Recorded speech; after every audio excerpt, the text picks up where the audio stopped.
ભાવદર્શન વિદ્યાલયની educational એપમાં આપનું સ્વાગત છે બાળકો।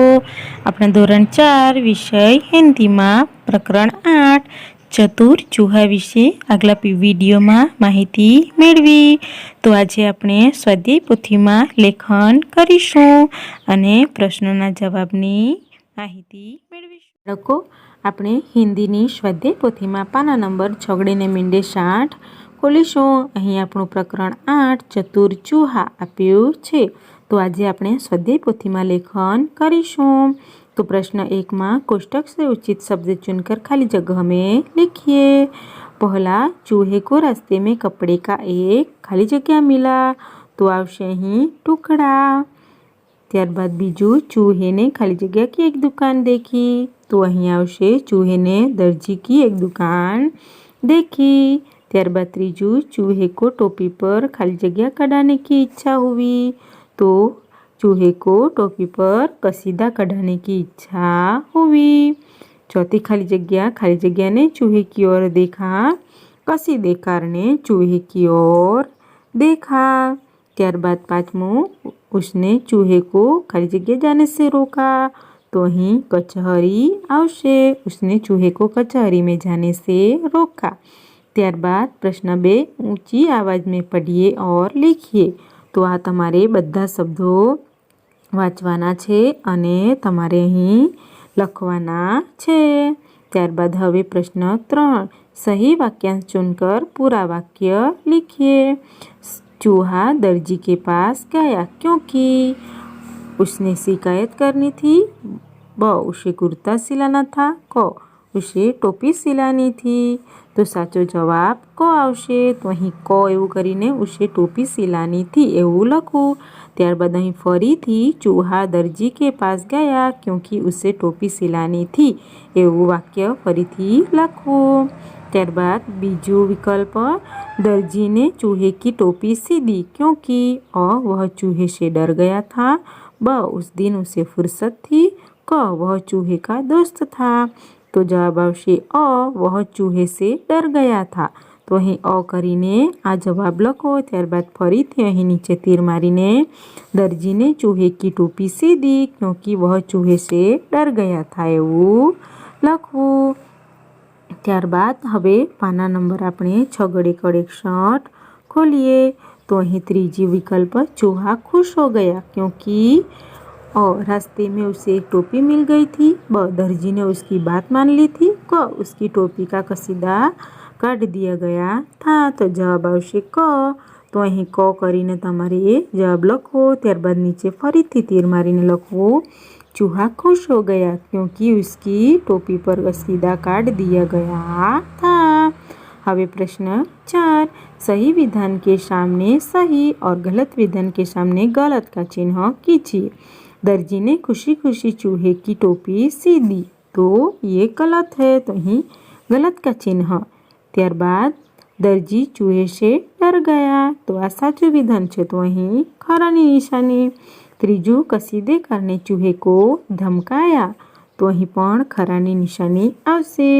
ચોથું, કસીદેકાર ચૂહે से नहीं घबराया, તો અહીં ચોકડીનું નિશાન આવશે, તે ગભરાઈ ગયો હતો।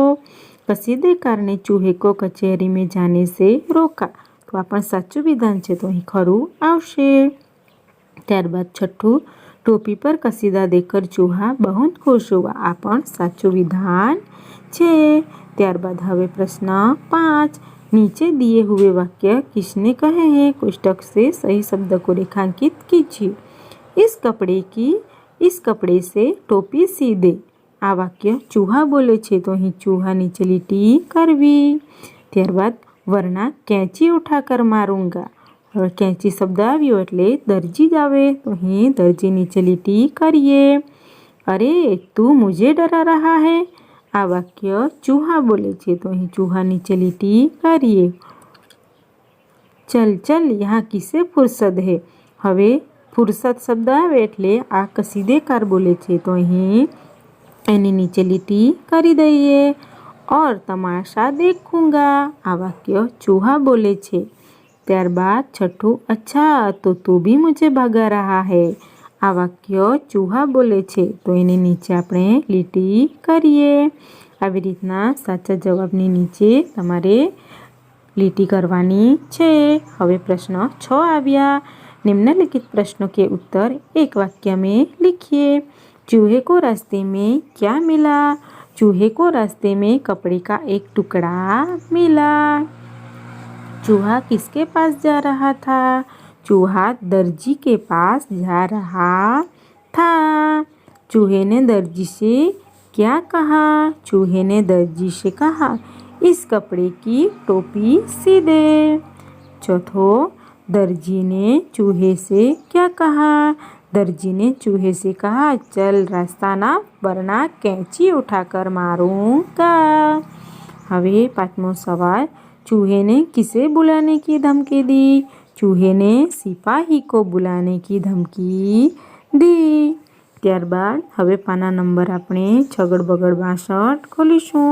અહીં આપણો પ્રશ્ન 6, कसीदेकार क्या सुनकर घबराया? चूहे की कचहरी में जाने की बात। ध्यानથી સાંભળજો બાળકો।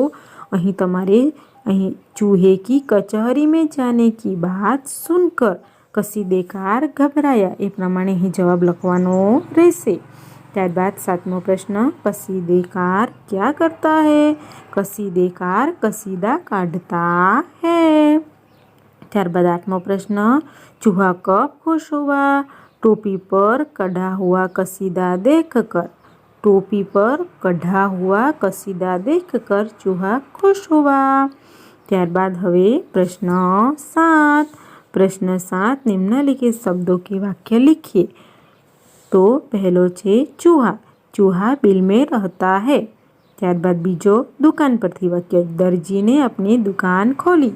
दुकान અહીં આવ્યું। तीजो, सिपाही। सिपाही देश की रक्षा करता है।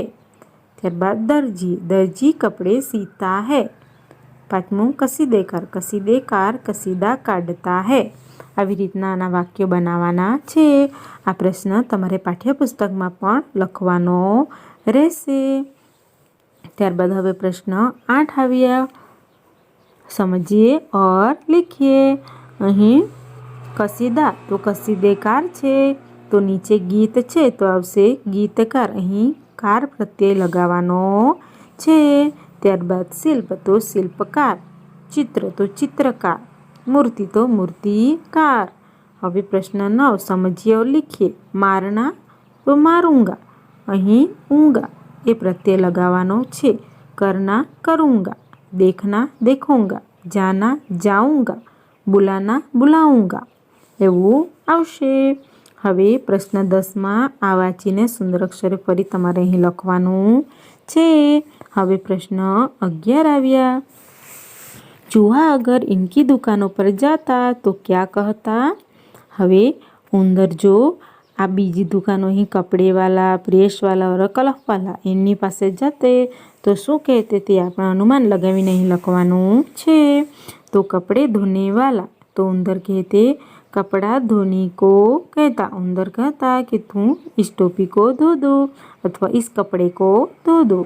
त्यारबाद बीजू, प्रेस यानी इस्त्री करने वाला कपड़े को प्रेस करने को कहता। इस कपड़े को प्रेस कर दो या इस कपड़े को इस्त्री कर दो। त्यारबाद त्रीजू, कलफ लगाने वाला कपड़े को कलफ लगाने को कहता। त्यारबाद हवे प्रश्न 12 छे। एमां अगर दर्जी और कसीदेकार चूहे की धमकी से नहीं डरते तो चूहा क्या करता? तो शायद चूहा सचमुच सिपाही को बुला लाता अथवा शायद चूहा उनसे विनंती करता। तो आ प्रमाणे आ पन्नु पण तमारे लखવું। ત્યારબાદ હવે પાના નંબર 63 પર ચિત્રવર્ણન છે। આ ચિત્રને તમારે ધ્યાનથી જોવાનું છે અને અહીં મેં વર્ણન કર્યું છે તે પ્રમાણે તમારી રીતના તમારે પણ આ ચિત્રનું વર્ણન અહીં કરવું છે।